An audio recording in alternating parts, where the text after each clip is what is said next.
قرآن قرآن قرآن کی روشنی، قرآن کی روشنی۔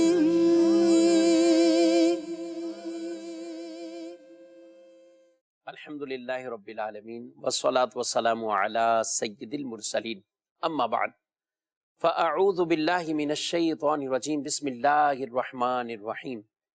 الصلاة والسلام علیک یا رسول اللہ وعلی آلک واصحابک یا حبیب اللہ۔ الصلاة والسلام علیک یا نبی اللہ وعلی آلک واصحابک یا نور اللہ۔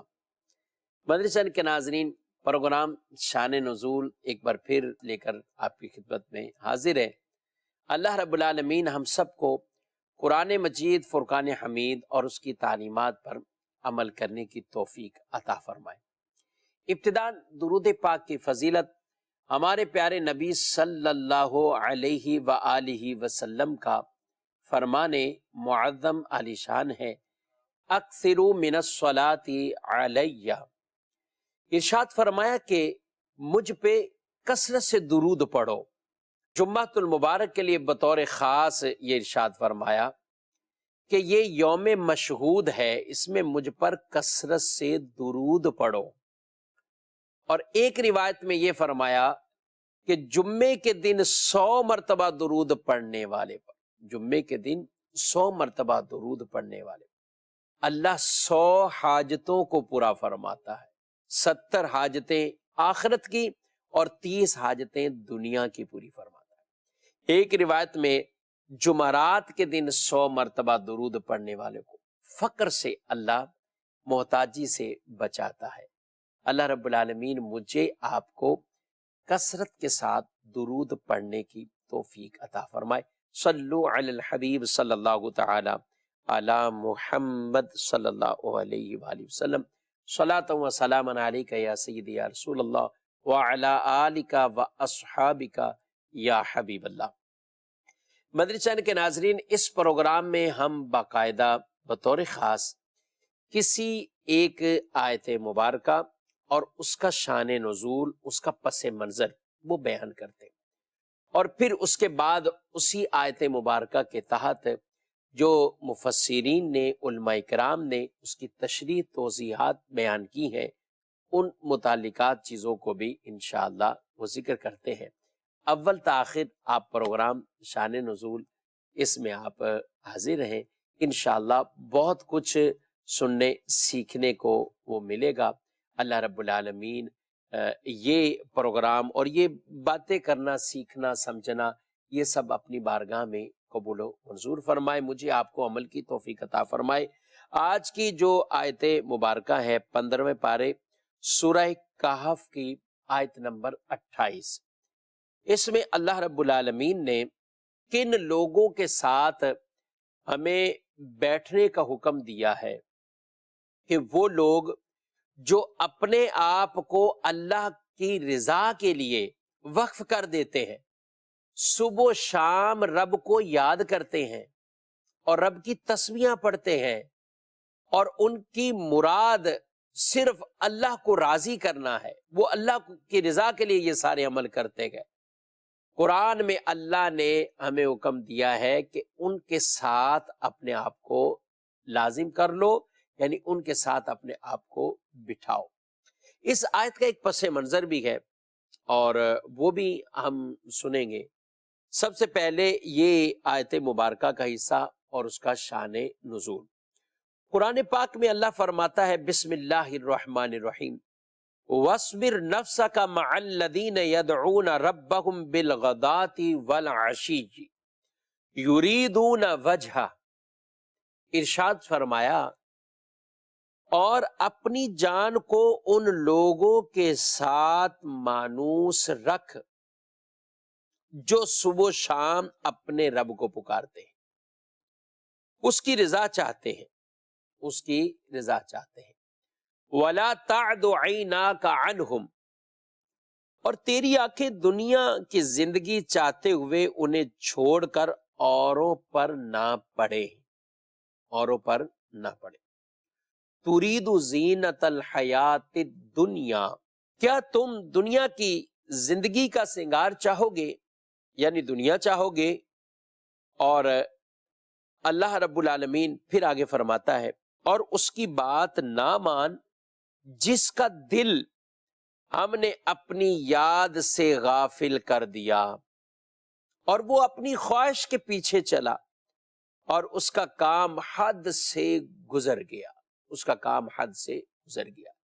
اس آیت مبارکہ میں اللہ کو راضی کرنے والوں کا بھی ذکر ہے، اور وہ اعمال بھی بیان کیے ہیں جن کی وجہ سے رب ناراض ہوتا ہے اور اللہ کی وہ یاد سے غافل ہے، اور وہ رب کی نافرمانیوں میں گویا کہ حدیں کراس کر گئے،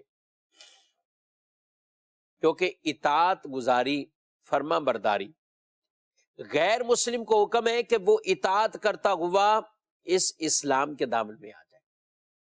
مسلمان ہوا ہے تو اس کے لیے احکام پھر اطاعت گزاری کے یہ گئے کہ اسلام تو لا چکے گئے، اب اسلام کی تعلیمات کے مطابق اپنے آپ کو ڈھالنا ہے۔ اس آیت مبارکہ میں جو یہ حکم دیا گیا، بیسک یہ حکم، وَاصْبِرْ نَفْسَكَ مَعَ الَّذِينَ يَدْعُونَ رَبَّهُمْ بِالْغَدَاةِ وَالْعَشِيِّ يُرِيدُونَ وَجْهَهُ، یہ حکم نبی کریم صلی اللہ علیہ وآلہ وسلم کو دیا گیا، اور پھر یہ ساری امت کے لیے حکم ہے۔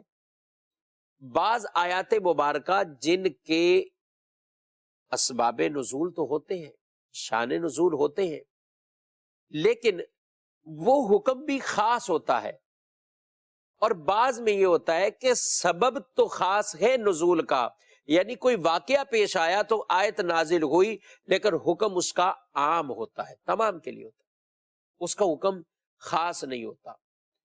تو سبب بسا اوقات خاص ہوتا ہے لیکن حکم اس کا عام، اور ایسی قرآن میں بکثرت آیات مبارکہ ہے کہ جن کے اسباب نزول، شان نزول بیان کیے گئے کہ ان کا سبب کوئی خاص واقعہ ہوتا ہے، اور ایسی آیات بہت کم ہیں کہ جن کا سبب بھی خاص ہوا اور حکم بھی خاص تھا، اب اگلوں کے لیے وہ حکم نہیں ہے۔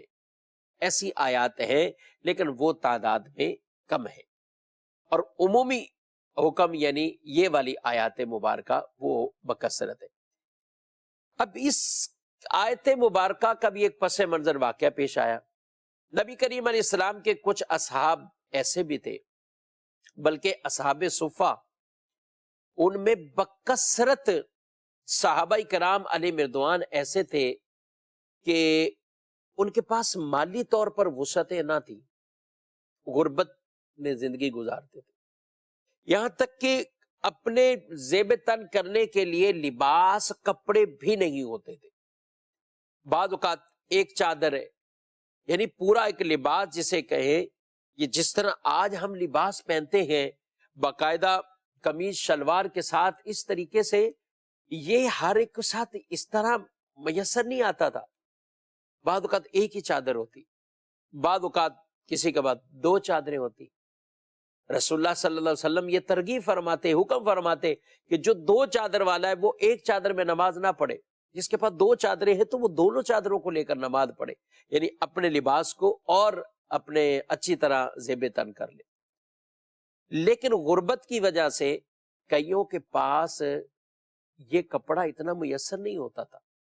جی اس دور میں کپڑے آج کی طرح مشینوں پہ تیار نہیں ہوتے تھے، کپڑے جو گئے وہ بڑے کم تعداد میں لوگوں کے پاس ہوتے تھے، اور اگر ہم مختلف کفارے اگر دیکھتے یا قسم کا کفارہ ہی دیکھتے گئے تو اس میں بھی جہاں یہ بات فرمائی گی 10 لوگوں کو کھانا کھلانا یا 10 کو کپڑے پہنانا، تو کپڑے پہنانا، لباس پہنانا، یہ بھی ایک ثواب کا کام بیان کیا گیا۔ آج بھی لوگ دیتے ہیں، مسکینوں میں، غریبوں میں بانٹنے چاہیے، اچھی بات ہے۔ تو کپڑے ہر ایک کے پاس پورے اسی طریقے سے میسر آئیں کہ پورا لباس ڈھک جائے، یہ بہت کم ہوتا تھا۔ بعض غربت والے بھی تھے۔ اصحاب صفہ بکثرت ان میں وہی تھے کہ جو بظاہر دنیا کی ان کے پاس کوئی عیش و عشرت کا سامان نہیں ہوتا تھا۔ اب یہ نبی پاک صلی اللہ علیہ وسلم کے پاس حاضر رہتے، اچھا دن رات اللہ کا ذکر کرتے ہیں، رب کو راضی کرنے والے کام کرتے ہیں، یریدون وجہ، قرآن فرماتا ہے وہ صبح و شام رب کو راضی کرتے گئے، یعنی ذکر الہی بجا لاتے، رب کو یاد کرتے، پکارتے گئے اور اللہ کی رضا چاہتے ہیں، ان کا کام ہی اللہ کی رضا چاہنا۔ اب آپ صلی اللہ علیہ وسلم جب باہر تشریف لائے تو ان کو دیکھا، حضور ان کے پاس بیٹھ گئے صلی اللہ علیہ وسلم۔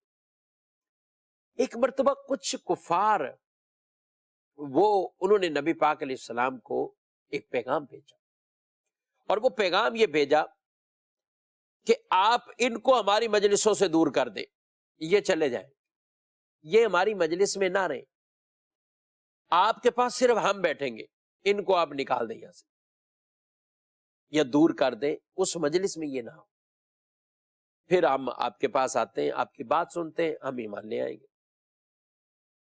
تو اس پر قرآن پاک میں اللہ رب العالمین نے ان آیات مبارکہ کو نازل فرمایا اور اس بات کو ناپسند فرمایا کہ یہ کیسے ڈیمانڈ کر رہے ہیں کہ یہ غریب ہیں، اس وجہ سے ان کو سائڈ پہ کر دو، اس وجہ سے دور کر دو ان کو، حالانکہ یہ غربت میں اگرچہ ہیں لیکن عمل ایسے ہیں کہ رب کو راضی کرنے والے ہیں۔ تو فرمایا ان کے ساتھ وَاصْبِرْ نَفْسَكَ مَعَ الَّذِينَ يَدْعُونَ رَبَّ، کہ نبی کریم علیہ السلام کو یہ اللہ نے حکم دے دیا ہے کہ آپ اپنی جان کو، اپنے آپ کو، آپ جو ہے وہ انہی کے ساتھ رکھیے جو صبح و شام اللہ کو پکارتے ہیں، جو صبح و شام اللہ کو پکارتے ہیں، آپ ان کے ساتھ رہیے۔ اور ان کو یہ اس چیز کا جواب دے دیا کہ یہ نہیں ہوگا، جہاں دوسرے لوگ آ کر سیکھ رہے ہیں، سمجھ رہے ہیں، تربیت حاصل کر رہے ہیں، دین کا پیغام سیکھ رہے ہیں، اب یہ لوگ ایمان لائے ہیں اور اس غربت کی وجہ سے، یا ان کے پاس وہ کپڑے اعلیٰ نہیں ہیں، ان کے پاس وہ چیزیں نہیں ہیں، اس وجہ سے ان کو اس دینی مجلس سے ہی دور کر دیا جائے۔ حالانکہ رب کے نزدیک تو یہ دنیاوی مال و متاع کی یہ تو کوئی اہمیت اور وقت نہیں ہے، ایک مکھی کے پر کے برابر بھی نہیں ہے۔ رب کو تو وہ بندے پسند جو اللہ کو راضی کرنے والے ہوں، اللہ کی رضا کے کام کرنے والے ہوں۔ تو نبی پاک علیہ السلام کو یہ حکم دیا اللہ رب العالمین نے، اور یہ ہم سب کے لیے یہ حکم ہے۔ یاد رکھیے کبھی بھی کسی غریب کی غربت کی وجہ سے اس کو دین کی محفل سے اٹھا دینا، اس کو دین کی محفل سے دور کر دینا، یہ بالکل درست انداز نہیں ہے، یہ غلط ہے۔ اور ایسے الحمدللہ آج بھی علماء ہوں، صلحاء ہوں اور صحیح العقیدہ پیران اعظام ہوں، یہ اس طرح کے انداز نہیں اختیار کیے جاتے، بلکہ وہ ان غریبوں اور ایسے لوگوں کے ساتھ وہ بڑی محبت کا اظہار کرتے ہیں، بلکہ اپنے امیر مریدوں سے کہہ کر غریب مریدوں کی مدد جو ہے وہ کرواتے ہیں، اچھے اچھے کام کرتے ہیں۔ یہی ہمارے دین کا پیغام ہے، یہ اچھی سفارش کہلاتی ہے کہ یہ جس کی زبان کے سے سفارش کرنے سے اگر کسی کو کوئی فائدہ پہنچتا ہے تو یہ اچھی سفارش ہے۔ اچھی سفارش سے یہ ہمارے دین میں نبی پاک علیہ السلام کی تعلیم میں اس کی فضیلت کو بیان کیا گیا۔ واقعی اچھی سفارش ہو، کوئی کسی طرح کی جو ہے وہ اس میں دھوکہ یا جھوٹ یا رشوت یہ چیز کا عمل دخل نہ ہو۔ اگر کوئی کسی کی سفارش کرتا ہے، سفارش ضروری نہیں ہے کسی نوکری کی ہی سفارش ہو، کسی کی مدد آپ کر رہے ہیں، کسی کی مشکل آسان کر رہے ہیں تو کسی کو کہتے ہیں تو یہ بھی سفارش ہے۔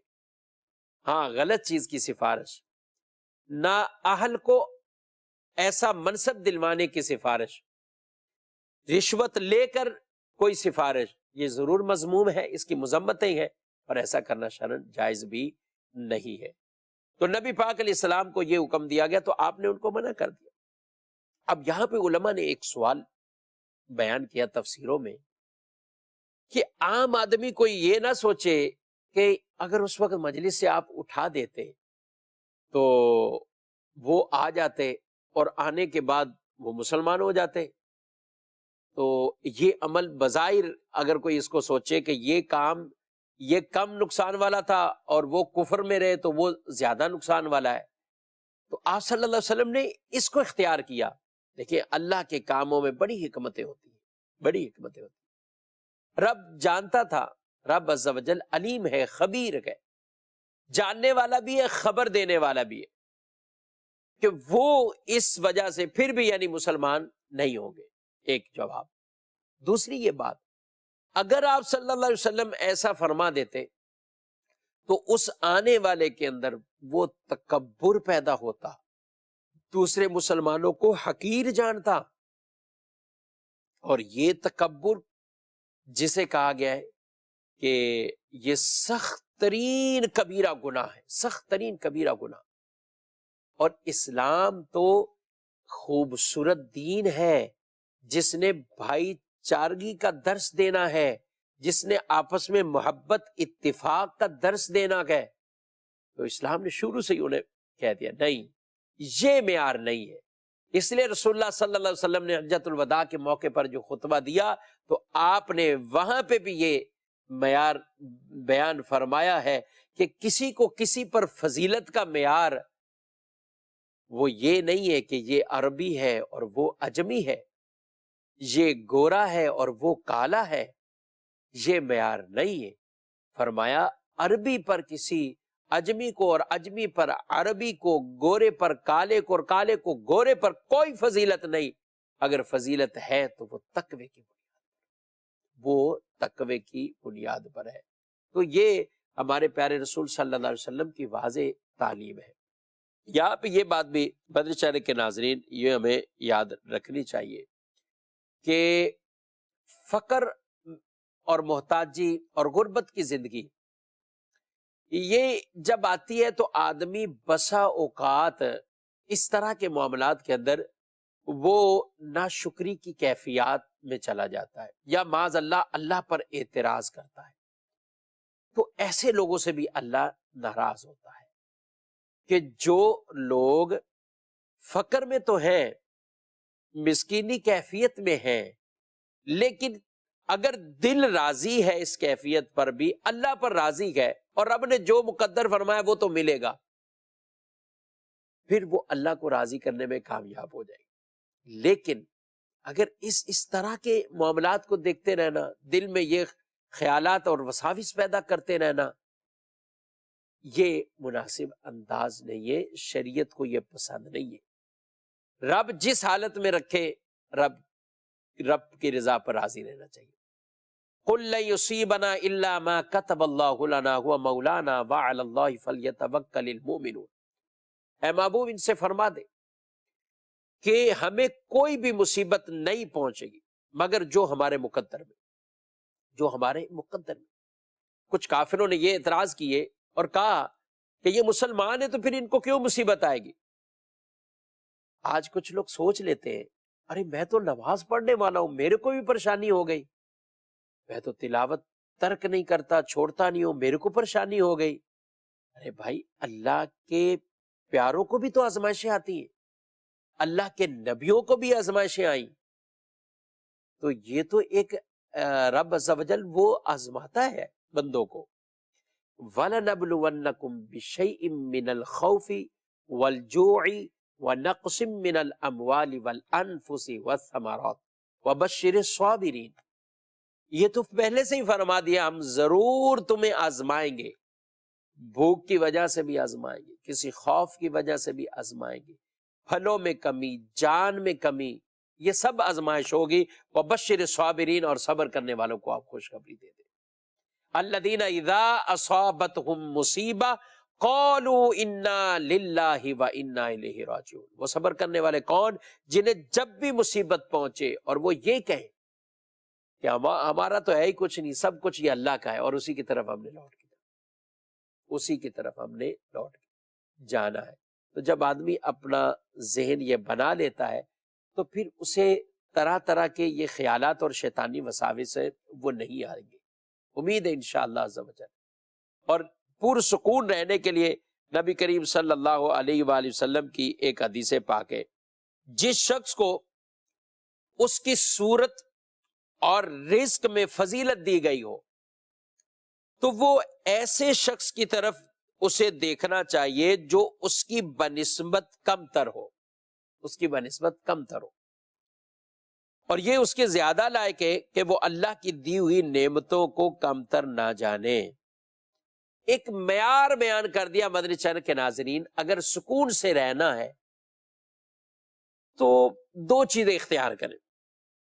ایک جو اللہ نے دیا ہے، اب اپنے آپ کو اس جگہ پر کھڑا کر کے دیکھیں اور ان لوگوں کی طرف دیکھیں جن کو یہ نعمتیں نہیں ملی ہوئی، جن کو یہ نعمتیں نہیں ملی ہوئی، ان کی طرف دیکھیں تو یہ بڑے سکون کی کیفیت میں ہوگا۔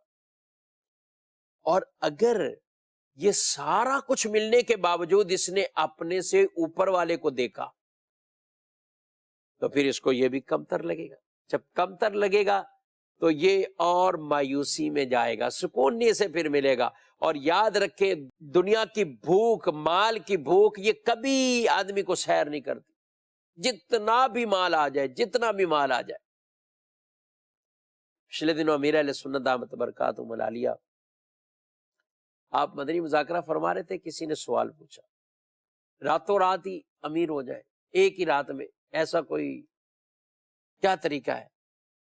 اور ایسا ہو جائے، کوئی ہو سکتا بھی ہے؟ انہوں نے بڑا پیارا جواب دیا، اگر کوئی راتوں رات بھی امیر ہو جائے، بالکل امیر کبیر ہو جائے، کیا یہ ہے کہ وہ اپنی پھر وہی حد کر لے گا، ہاں میں آج امیر ہو گیا بس اب مزید مجھے امیر نہیں ہونا؟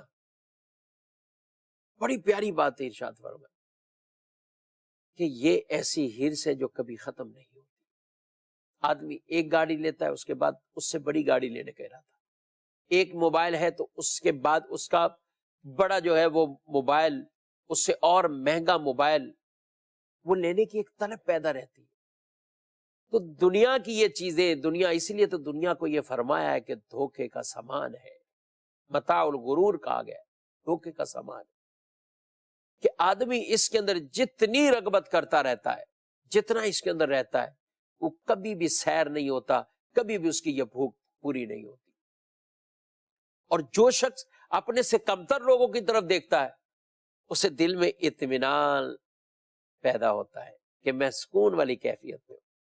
ایک کا ذکر بھی حضرت عون بن عبداللہ رضی اللہ عنہ، ان کے بارے میں فرماتے، جب میں امیروں کی مجلس میں رہا تو مجھے غم رہتا ہے۔ آج آپ کو کئی لوگ ایسے ہوں گے جو خامخواہ کے غم میں شریک، اپنے آپ کو شریکیوں میں غمگین رہتے ہیں۔ آپ ذرا یہ بات ان کی سنیے گا، یہ فرماتے ہیں جب میں امیروں کی مجلس میں رہا تو مجھے غم رہتا ہے۔ کیوں غم رہتا ہے؟ فلاں کی سواری میری سواری سے اچھی ہے، فلاں کے کپڑے میرے کپڑوں سے اچھے ہیں، یہ مجھے غم رہتا ہے۔ آج کئی لوگ اس غم میں خام خواہ کڑتے جا رہے ہیں اور مرتے جا رہے ہیں، اپنے آپ کو بس اوقات حسد کا شکار کر لیتے ہیں، یا اپنے آپ کو احساس کمتری کے اندر مبتلا کر دیتے ہیں۔ کسی کی آواز کو سن کر، کسی کے واز کو سن کر، کسی کے لہجے کو سن کر، کسی کی طرز اور ترنم کو سن کر، آج جو ہے وہ یعنی کوئی کسی کو نعمت دی گئی ہے اور یہ شخص اب اگر اسی کے ساتھ یہ مقابلہ اپنا لگانا چاہے، چاہے مالی طور پر کوئی نعمت ہو یا کچھ اور انداز سے، حسن و جمال ہے، مالی طور پر ہے، سواریاں ہیں، گاڑیاں ہیں، اب وہ کسی کے پاس ہے، تو حضرت عون کہتے ہیں کہ جب ان لوگوں کے پاس ہوتا ہوں تو دل غم میں ہو جاتا ہے، پریشان ہو جاتا ہوں۔ اس کی سواری اچھی، اس زمانے میں گاڑیاں نہیں ہوتی تھی، لیکن سواریاں تو عالی شان اس طور پر تو ہوتی تھی کہ جانور بھی تو ایک جیسے نہیں ہے۔ آج اس دور کے مطابق دیکھیں تو ٹھیک ہے، اس میں بھی لوگ ایک سے ایک لگژری گاڑیاں ہیں۔ تو فرمایا امیروں میں ہوتا ہوں تو غم میں آ جاتا ہوں، لیکن پھر کیا فرماتے ہیں، جب میں فقراء کی مجلس میں آتا ہوں تو میں سکون کی کیفیت میں ہو جاتا ہوں، سکون کی کیفیت۔ کیوں؟ کہ میرے پاس یہ سواری تو ہے، اس کے پاس یہ بھی نہیں ہے، میرے پاس یہ کپڑے تو ہیں، اس کے پاس یہ کپڑے بھی نہیں ہیں۔ تو اللہ کو جو راضی کرنے والے ہیں ان کے پھر انداز یہ ہے۔ قرآن میں اللہ نے فرما دیا وَلَا تَتَمَنَّوْا مَا فَضَّلَ اللَّهُ بِهِ بَعْضَكُمْ عَلَى بَعْضٍ، اس چیز کی تمنا نہ کرو جو اللہ نے تم میں سے بعض کو بعض پر فضیلت دی ہے، اس کی تمنا نہ کرو۔ یہ فضیلتیں رب نے عطا فرمائی ہے۔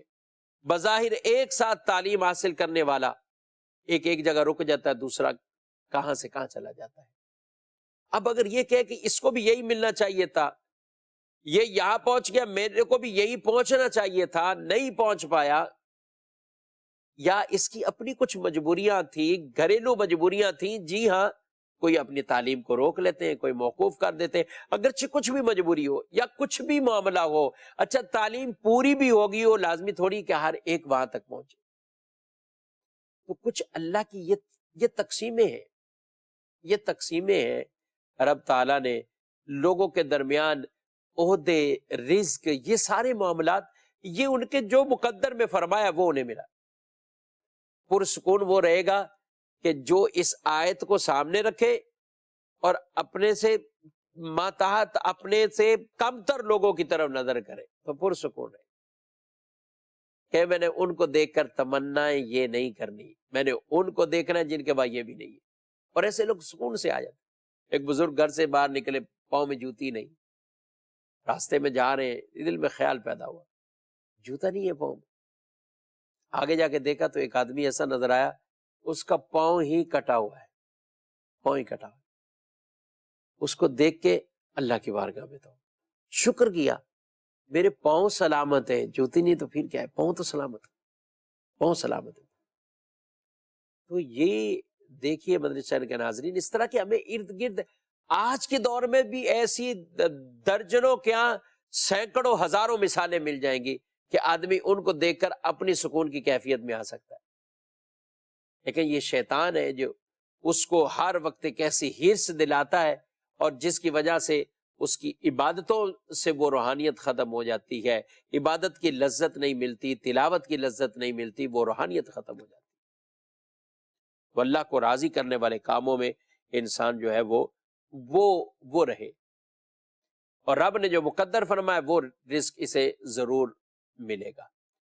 تو اس آیت مبارکہ میں اللہ رب العالمین نے اپنے پیارے نبی صلی اللہ علیہ وآلہ وسلم کو جو حکم ارشاد فرمایا کہ آپ ان کو یہ نہ کہیں کہ میں ایسے غریب لوگوں کو اپنی مجلس سے اٹھا دیتا ہوں اور تم لوگ آ جاؤ، نہیں، ان کو واضح اس چیز کا منع کر کہ ہے تو درس یہ انہی کے ساتھ دین کا پیغام سیکھیں گے، انہی کے ساتھ بیٹھ کر جو ہے وہ یہ سمجھیں گے۔ یہ آقا صلی اللہ علیہ وآلہ وسلم کا انداز رہا۔ یاد رکھیے اس میں ایک یہ بات بھی ارشاد فرمائی گی، مالداروں کی طرف رغبت کرنا، مالداروں کی طرف رغبت کرنا، غربا کو چھوڑ دینا۔ بالخصوص یہاں جو گفتگو میں کر رہا ہوں ابھی، یاد رکھیں نہ مال برا ہے نہ مالدار برے، نہ مال برا ہے نہ مالدار برے، لیکن جب وہ اس مال کے حق ادا نہیں کرتے اور اس مال کو اللہ کی نافرمانی اور سرکشی والے چیزوں کے اندر خرچ کرتے تو پھر یہ مال بھی ان کے لیے برا ہے، وہ مالدار بھی برے، وہ مالدار بھی برے۔ اور ایسے لوگوں سے دینی لوگوں کو دور رہنے کا حکم ہے، بالخصوص پیشواؤں کو، علماء کو، قراء کو، نعت خوانوں کو، جو ایسے تمام جن کی وضع قطع یہ اسلامی ہے، وہ ایسے لوگوں سے اپنے آپ کو دور رکھے کہ جو اپنے مالوں کو یا اپنے عہدوں کو وہ اللہ کی نافرمانی کے کاموں کے اندر خرچ کرتے، وہ وہاں لگاتے۔ تو یہ جب دینی لوگ اس کے پاس بیٹھے، اس کے ہم نشین ہو، تو ان پر تہمتیں آئیں گی، ان پر تہمتیں آئیں گی۔ نبی کریم علیہ السلام کی ایک حدیث ہے، ارشاد فرمایا میری امت سے کچھ لوگ علم دین سیکھیں گے، قرآن پڑھیں گے اور کہیں گے ہم امیروں کے پاس اس لیے جاتے ہیں تاکہ ان سے دنیا حاصل کر لیں، اور اپنے دین کو ان سے جدا رکھتے ہیں۔ حالانکہ یہ نہیں ہو سکتا، حالانکہ یہ نہیں ہو سکتا کہ یہ کہیں ہمیں صرف دنیا ملے گی ہمارے دین کو کوئی نقصان نہیں ہوگا۔ فرمایا ایسا نہیں ہوگا، فرمایا جیسا کہ کانٹے والے درخت سے پھل توڑنے میں کانٹے تو ہاتھ میں آئیں گے، اسی طرح وہ ان کے قرب میں جا کر گناہوں سے نہیں بچ سکتے ہیں۔ ان کے پاس جائیں گے تو پھر وہ گناہوں سے نہیں بچ پائیں گے۔ اور ایسے کئی مشاہدے ہیں مدرسین کے ناظرین کہ جو ایسے لوگوں کی صحبتوں میں گئے اور کہا کہ نہیں ہم بالکل عقل والے ہیں، شعور والے ہیں، سمجھدار ہیں، اور پھر بعد میں پتا چلا کہ وہ خود ہی ایسے بہکاوے میں آ گئے۔ شیطان تو کھلا دشمن ہے، اور وہ ایسے بہکاوے میں آ گئے کہ خود بھی اس راہ راست سے جو ہے وہ دور ہو گئے، دینی کاموں سے دور ہو گئے، بلکہ معاذ اللہ کئی ایسے بد نصیب کہ جو الٹا گناہ کے کاموں میں مصروف ہو گئے۔ مدنی چینل کے ناظرین، ایسے تمام ان چیزوں سے اپنے آپ کو جو ہے وہ ہمیں دور رکھنا چاہیے۔ ایک اور حدیث پاک ہے، عبداللہ بن مسعود رضی اللہ عنہ یہ فرماتے ہیں کہ علماء علم حاصل کرنے کے بعد اسے محفوظ رکھتے ہیں اور اسے اہل لوگوں کے سامنے پیش کرتے، محفوظ رکھتے اور اہل کے سامنے پیش کرتے تو اہل زمانہ کے سردار بن جاتے، لیکن انہوں نے اسے دنیا والوں پر اپنی دنیا حاصل کرنے کے لیے خرچ کیا، اس لیے ذلت میں پڑ گئے۔ یہ ان علماء سو کی یہاں پر بات ہو رہی۔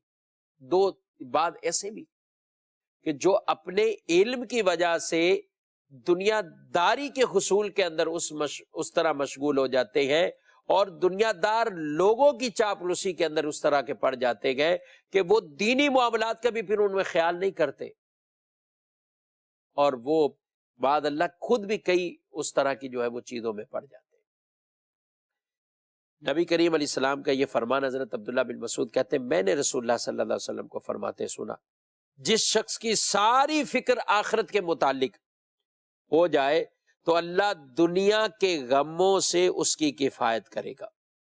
اور پھر فرمایا جو شخص دنیاوی امور میں پریشان ہوتا رہے گا اللہ تعالیٰ کو اس کی کوئی پرواہ نہیں، چاہے وہ کسی وادی میں گر کر جو ہے وہ مر جائے، کسی وادی میں گر کے مر جائے۔ اپنے دنیاوی معاملات میں پریشان ہے، لیکن کیا ہے، آخرت کی فکر اس کو وہ نہیں ہے، فکر آخرت ہو، دین کی محبت دل میں ہو۔ اور یہ اللہ کے پیارے بندوں جن کا قرآن پاک میں اللہ نے فرمایا کہ وَاصْبِرْ نَفْسَكَ مَعَ الَّذِينَ يَدْعُونَ رَبَّهُمْ بِالْغَدَاةِ وَالْعَشِيِّ يُرِيدُونَ وَجْهَهُ، کہ یہ وہ لوگ ہیں کہ جو صبح و شام اللہ کو پکارتے ہیں، رب کی رضا چاہتے ہیں۔ ایسوں کی صفات اپنے اندر وہ پیدا کرنی چاہیے۔ جب یہ کریں گے تو رب بھی اس سے راضی ہوگا۔ اللہ کی رضا یہ کوئی چھوٹا عمل ہے، بہت بڑا عمل۔ قرآن میں اللہ فرماتا ہے والذین آمنوا اشد حبا للہ، لوگوں کو سب سے زیادہ ایمان والوں کو اللہ سے محبت ہونی چاہیے، کہ اور ایمان والے یہ جو اللہ سے بڑی شدت سے محبت کرتے ہیں۔ اللہ قرآن پاک میں یہ بھی فرماتا ہے وَيُطْعِمُونَ الطَّعَامَ عَلَى حُبِّهِ مِسْكِينًا وَيَتِيمًا وَأَسِيرًا إِنَّمَا نُطْعِمُكُمْ لِوَجْهِ اللَّهِ لَا نُرِيدُ مِنْكُمْ جَزَاءً وَلَا شُكُورًا۔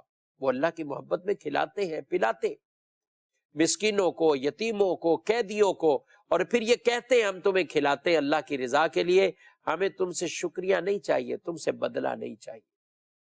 ان کا کسی کو دینا وہ بھی اللہ کی محبت میں، کسی سے منع کرنا وہ بھی اللہ کی محبت میں، کسی سے حب ہے، محبت ہے، وہ بھی اللہ کی محبت کے لیے گئے، اور کسی سے نفرت بغض ہے تو وہ بھی اللہ کی محبت کے لیے۔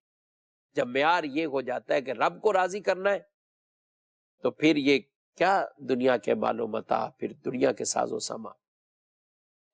دنیا شریعت یہ حکم نہیں دیتی کہ بندہ کمانے کمونے اور ان چیزوں سے سب کچھ اپنے آپ کو روک کر رکھ لے، صرف کہ عبادت کرو، نہیں، بلکہ شریعت کہتی اللہ کو راضی کرنے والے کام بھی کرو، دنیا بھی کماؤ، اور کماؤ ایسے کہ رب کو اس میں بھی تم راضی کرنے والے بن جاؤ، اللہ کی نافرمانی کرتے ہوئے دنیا کے اندر نہ پڑ جاؤ۔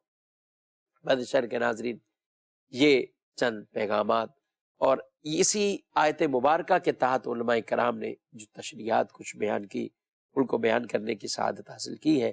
اللہ رب العالمین مجھے آپ کو اس پر عمل کرنے کی توفیق عطا فرمائے، اور ہم جس کیفیت میں ہیں رب سے راضی رہیں، رب سے ہم راضی رہیں، اللہ کا شکر ادا کرتے رہیں، کیونکہ شکر ادا کریں گے تو رب نعمتوں میں اضافہ فرمائے گا، اور اللہ کا یہ وعدہ ہے لَإِن شَكَرْتُمْ لَأَزِيدَنَّكُمْ، اگر تم شکر گزار بنو گے تو میں ضرور اپنی نعمتوں میں اضافہ کروں گا، اور اگر رب کی ناشکری کوئی کرے گا تو پھر اللہ کی گرفت پکڑ بڑی سخت ہے، گرفت پکڑ بڑی سخت ہے۔ فَاذْكُرُونِي أَذْكُرْكُمْ وَاشْكُرُوا لِي وَلَا تَكْفُرُونَ، فرمایا تم مجھے یاد کرو میں تمہیں یاد کروں گا، میرے شکر گزار بن جاؤ، نا شکری نہ کرو، نا شکری نہ کرو۔ رب کو وہی راضی کرتا ہے جو رب کا صحیح معنوں میں شکر گزار بن جاتا ہے۔ اللہ رب العالمین مجھے آپ کو ان باتوں پر عمل کرنے کی توفیق عطا فرمائے۔ مدنی چینل دیکھتے رہیے، مدنی چینل کا ساتھ بھی دیتے رہے۔ رب تعالی ہم سب کو اپنی رضا والے کام کرنے کی توفیق عطا فرمائے، آمین بجائے نبی الامین صلی اللہ علیہ وسلم۔